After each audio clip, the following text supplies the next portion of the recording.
All right, what's going on, everybody? Welcome to the Angelo Carlos podcast. I'm here with my lovely guest, Tiffany. She has a ton of industry experience at Amazon as well as at Salesforce, and she's my classmate at UCLA. I've been so excited to interview her and show you guys her journey that she's kind of created this beautiful life for herself. So, Tiffany, welcome to the Angelo Carlos podcast. How are you today? I'm good. Thanks for having me, and thanks for the very lovely intro. Of course, of course, of course. I know I've been, for those of you curious, I've been dying to interview Tiffany. She's probably one of the smartest people I know at UCLA.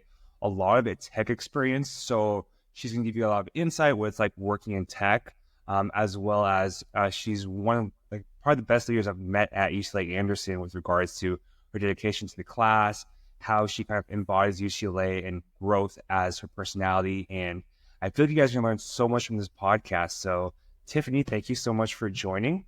We're just Yeah. gonna kind of course, of course. We're just gonna try and jump in right now to like our first question, regarding kind of who you are. So why don't you give us a little bit of background about yourself? Where are you from? Where'd you go to undergrad, and what you major in? Yeah, sounds good.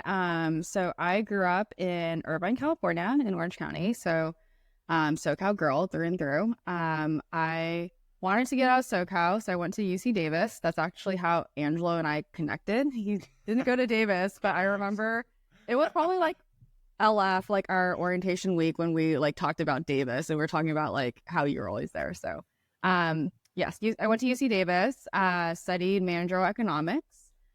So not a technical degree at all. Had no idea I wanted to go into tech. Honestly, just joined a business fraternity. That's kind of like how I made my way into the business world.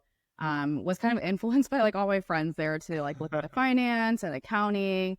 I did a couple of internships in college at like Barclays Investment Bank, at Deloitte, and then I realized that I just absolutely hated finance. I think it's for a lot of people. It just wasn't for me in terms of like my strengths and skill sets. But going into my senior year, I interviewed with Accenture. So I made my way into consulting. That's like the job that you go into when you have no idea what you want to do. So that was kind of perfect for me.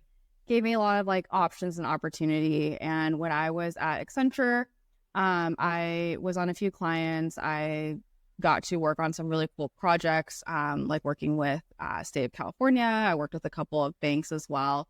And then that's where I kind of fell into like the tech world. So I was introduced to Salesforce through Accenture. I was on a project implementing Salesforce. And I thought that was like, as someone who's never like coded before or yeah, basically I took a CS class in undergrad and dropped it in like 2 weeks. So not a super technical background, but just when I was introduced to Salesforce, just seeing how cool it was to be able to actually build applications with like no code, be able to like actually like affect business processes and make companies like run more efficiently. That's how I kind of fell into tech and then the Salesforce world. And then from Accenture, I was reached out to on LinkedIn by someone at Salesforce to explore the world of pre-sales consulting. So never wanted to do sales, but was super excited at the opportunity to work at Salesforce. So I took that opportunity and I spent the last 4 years at Salesforce in the pre-sales consulting role. So happy to go into that later. It's such a complex role.